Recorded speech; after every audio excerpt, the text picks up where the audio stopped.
సామెత 23:18 తీసుకుందాం. నీ ఆశ భంగము కానేరదు.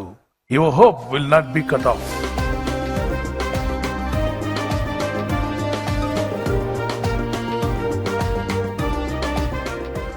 ఆశ నెరవేరాలి అంటే బైబిల్ చెప్తుంది, యెహోవా యందు భయభక్తి గల వాని యొక్క హృదయ వాంఛ దేవుడు తీరుస్తాను అని వాగ్దానం చేశాడు. నిశ్చయంగా దేవుడు నెరవేరుస్తాడు. ఒకవేళ ఆలస్యం అవ్వచ్చు, ఆలస్యమైన ఆశ్చర్యకార్యాలు జరిగించే దేవుడు మన దేవుడు. కొంతమంది హృదయంలో చాలా గాయాలు ఉన్నాయి, వారు అనుకున్నది జరగలేదని. ఇప్పుడు ఆ గాయాలు పక్కన పెట్టి ప్రభు వైపు చూస్తూ ముందుకు వెళ్ళండి. దేవుని యందు భయభక్తి కలిగి ఉండండి. ఆయనే మీ హృదయ వాంఛను తీర్చగల శక్తిమంతుడు. నక్షత్రాలు అనేవి చీకట్లోనే ప్రకాశిస్తాయి. పగటి వేళ కూడా నక్షత్రాలు ఉంటాయి, కానీ కనబడవు. సూర్య వెలుగులో అవి కనుమరుగై ఉంటాయి.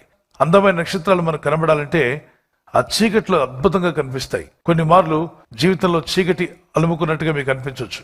చుట్టూ చీకటి కమ్ముకుందా అంటే మీ కొరకు దేవుడు దాచబడిన కొన్ని విషయాలు మీలో నుండి బయటికి ప్రకాశించబోతున్నాయి. ఎంత డార్క్నెస్ పెరిగితే అంత బ్రైట్ గా కనిపిస్తాయి. ఎవరు? నక్షత్రాలు. శ్రమలు పెరిగే కొలది మన విశ్వాస జ్యోతుల వలె కనిపిస్తాం. అయితే శ్రమను చూసి భయపడకండి. శ్రమలే వద్దని ప్రార్థన చేయొద్దు. శ్రమ, కష్టము, శోధన రాకుండా ఆత్మీయతలో ప్రమోషన్ దొరకదు. శోధన జయించువాడు ధన్యుడు. యోబు జీవితంలో అద్భుతమైన స్టార్స్ మనకు కనిపిస్తాయి. ఆయన రెండంతలుగా దీవించబడ్డాడు, ఆయన బహుగా ఆశీర్వదించబడ్డాడు, ఆయన చుట్టూ దేవుని కంచి వేయబడింది.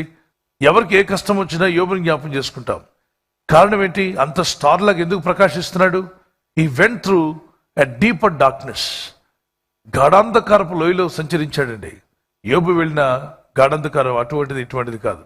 భయంకరమైన గాఢాంధకరమైన చీకట్లో తన జీవితం నెట్టబడింది. అటువంటి శోధన ఎవరికి రాకూడదు. అన్ని విషయాల్లో నష్టపోయాడు. నిన్నటి వరకు హీరో షడ్నుగా జీరో అయిపోయాడు. స్టోరీయే మారిపోయింది. తన గురించి చెప్పుకునే వాళ్ళే లేకుండా పోయారు. పిల్లలు చనిపోయారు. అతని వ్యాపారం మొత్తం కూలిపోయింది.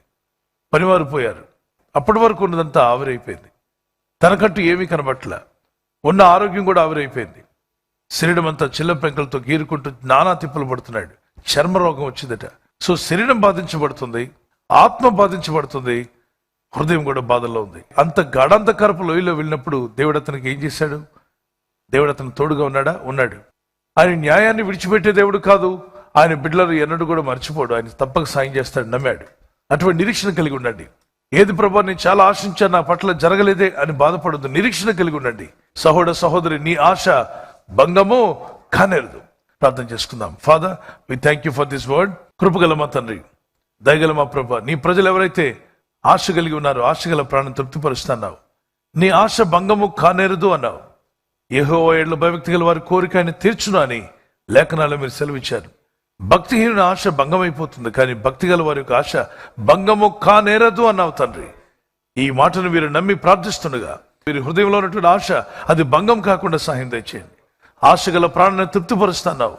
యవన కుమారులు, యవన కుమార్తెలు, పెద్దలు, చిన్నలు చదువుల గురించి, ఉద్యోగం గురించి, వ్యాపారం గురించి, వారి ఆత్మీయ ఎదుగుదల కొరకు, వారి కుటుంబస్తుల రక్షణ కొరకు మేలైన విషయాలు ఆశిస్తుండగా నీ నామ మహిమార్థమైన రాజ్య విస్తరణ కొరకు వారు ఆశించేది, వారి ఆశ భంగం కాకుండా అద్భుత కార్యాలు మీరు జరిగించబోతున్నారు నాయన. ఆశ్చర్యకార్యాలు మీరు జరిగించారని నమ్ముచున్నా. ఈ రాత్రి నెమ్మదితో పండుకొని సురక్షితంగా కాపాడబడినట్లుగా నీ అగ్ని కంచి వేసి మమ్మల్ని కాపాడండి. మీ చిత్తములో కొనసాగే కృప అందరికీ దయచేయమని యేసుక్రీస్తు ప్రశస్త నామములో వీరందరికీ చక్కని నిద్ర దయచేసి తెల్లవారు లేచి కృపను మాకిమ్మని క్రీస్తు నామములో వేడుకుంటున్నామా పరలోక తండ్రి. ఆమేన్, ఆమేన్. ఈ వాగ్దానాన్ని మీతోనే ఉంచుకోకుండా లైక్ చేయండి, షేర్ చేయండి. అనేకులు ఈ యొక్క ఛానల్ సబ్స్క్రైబ్ చేసుకోమని తెలియపరచండి. సబ్స్క్రైబ్ చేయని వారు కూడా సబ్స్క్రైబ్ చేయండి. Good night. God bless you.